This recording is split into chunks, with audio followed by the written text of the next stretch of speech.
furin lawni waxa dhamid ba ku sheegaya bakan magaalo ma joogno social media isaga joogno laga qurux badan yahay aynu caadinta isugu nimaadno laba nin rag ilaahay naga dhigay lambarkayga wada saana kaaga wanaayay inta isku nimaadno Assalamu alaykum warahmatullahi wabarakatuh dhamaan aad baan idin salaamaya qof kasta oo ku xiran kanaalka Sancha Films iyo qof kasta oo soo booqdayba waxaan ku leeyahay fadlan hadana subscribe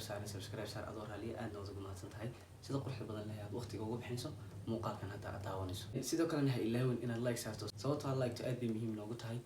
haday noqoto muuqaalka iyo haday noqoto channelka muuqaalkan waxaan hadda u soo fariistay inaan in yar oo jawaab qurux badan siiyo walaalkay Abdiraxmaan Furle marna saaxiibkii ahaan jiray runtii horta dadku isku dhacaan oo ay isfahmi waayaan wax kastaana waxay leeyihiin waqti ay ku dhamaadaan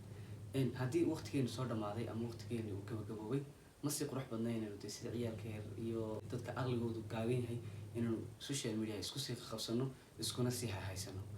runtii waxa foodo inoo saaran oo aan ku jirnaa 15 Shibcaan oo ah maalinta dambi dhaafka runtii horta Ilaahay waxaan ka baryaa Ilaahay dhamaantii inuu dambi dhaafo waxa jirtay dad badan oo aniga commentiyada igu caayay ahaan soo qoray wax walba soo qoray wax kasta maskaxdooda ku soo dhaca oo xun soo qoray dadka waxaan leeyahay waan cafiyay dir Ilaahay baan idin cafiyay waxaan ugu cafintaan idin cafiyay laabtidaas ay nadiif noqonayso isla markaa nadiif noqotana qofka xitaa aan ku cafin aad ka guuleysanayso qof kastana waan cafiyay xor Ilaahay baan cafiyay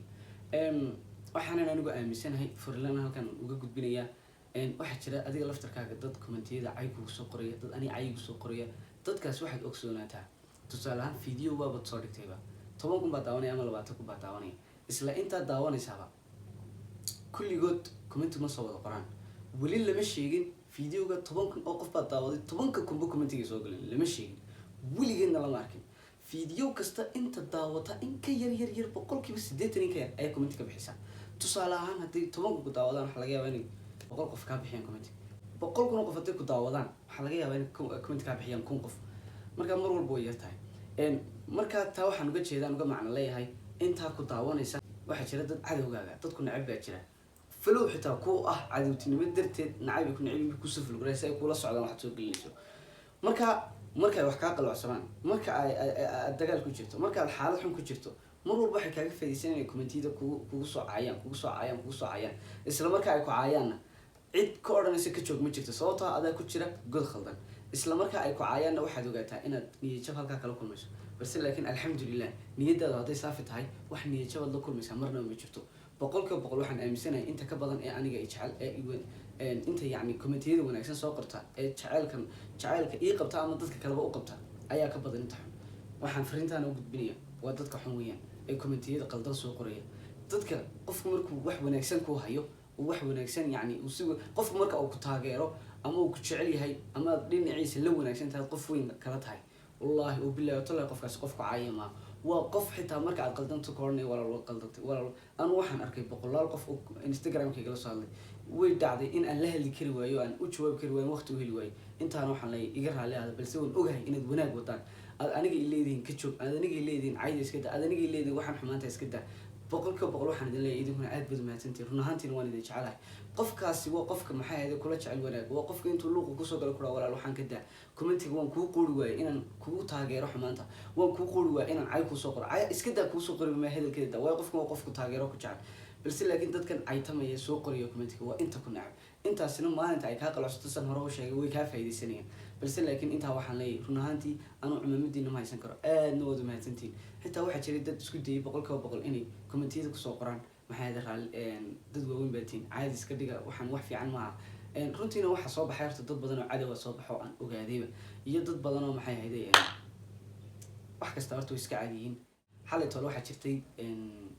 wiil la soo hadlay aan saaxiibanahay waxa uu saaxiibsadan waa laga qurux badan yahay horta wuxuu ii galay hadal yar oo aad u dheer oo aduude hadal wanaagsan ayuu ii galay kadib cod baan duubay codkii wuxuu fikradaydu ahaatay inaan halkan ku soo gudbiyo haddaba sababta lagu soo gudbino maxay ugu kalifayeen soo gudbiyo waxa ugu kalifaya videogan soo yar daawada waliba intan yar ka daawada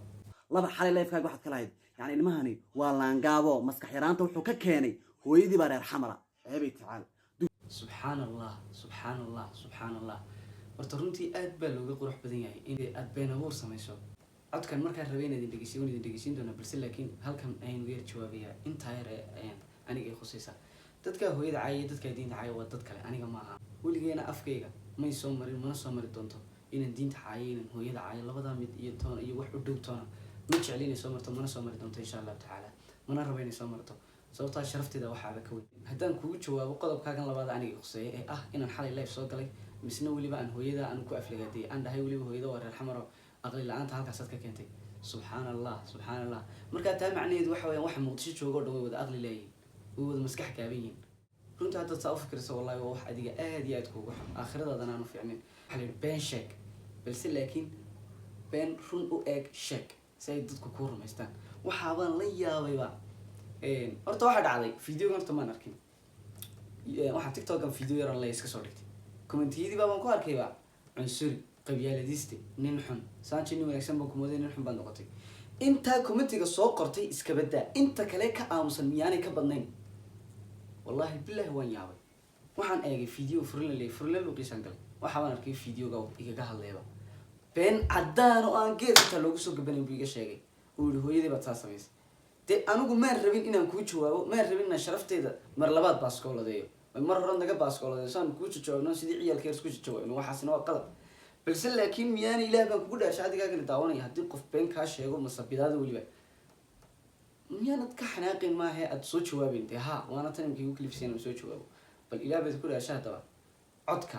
bal yaro daawada horta inteydaan codka dhegeysan muuqaalkan aan usii jawaabo. waxaan ku sheegayaa furilo life aan soo galay ma jirto. furilo maxaan uga sheegayaa war dhalinyarada iyo bulshada daawanaysa life aan soo galay ma jirto. hooye iskabadaa inaan anigu aflagaadiya ama horta muqdisho afkaygaaba lagama soo maqlin imika mooyaane laakiin aayaniyo beentanaan la yaabay inaan ka yarna anu caadi ii masabidaya. furilo niyo haydha mid baa kuu sheegayaa bakana magaalo ma joogno, social media isaga joogno laga qurux badan yahay. aynu caadi intaan isugu nimaadno laba nin rag ilaahay naga dhiga lambarkayga wada saana kaaga wanayaay intaan isku nimaadno de wixii calaf aynu kala qaadano miyaanay qurux badnayn. laakiin runtii aad baa looga qurux badan yahay inaad halkan kolna soo fadhiisato aad kolna aayad soo qaadatid halkaa ka daliiliso dadkan aad u daliilinaysaa sheekh mustafi sheekh dil may dhegeysan waayin waa dad islaam qaarkood kaa aqoon badan yihiin. intaad halkaa soo fadhiistaad haddana sidii soo jabtay meel ciyaala waa lagaga qurux badan yahay runtii. anu waxaan kula jeclaan lahaa inaynu calafkeena kala qaadno inaynu soo wacno wallahi billahi. bal haddaba codkaan idin dhegeysiiyo masabidaad caadi horta halkaa kala kulmay dee dad badan bu caadi igu soo riday madfac caadi usoo rido igu soo dhacay aniga waa xubsada walaal intaydaan idinkuna iska soo qaado waa xubsada waa laga qurux badan yahay sidaan. bal codka haddaba la dhegeysta. waxaan dhacayaa inay wax qaldan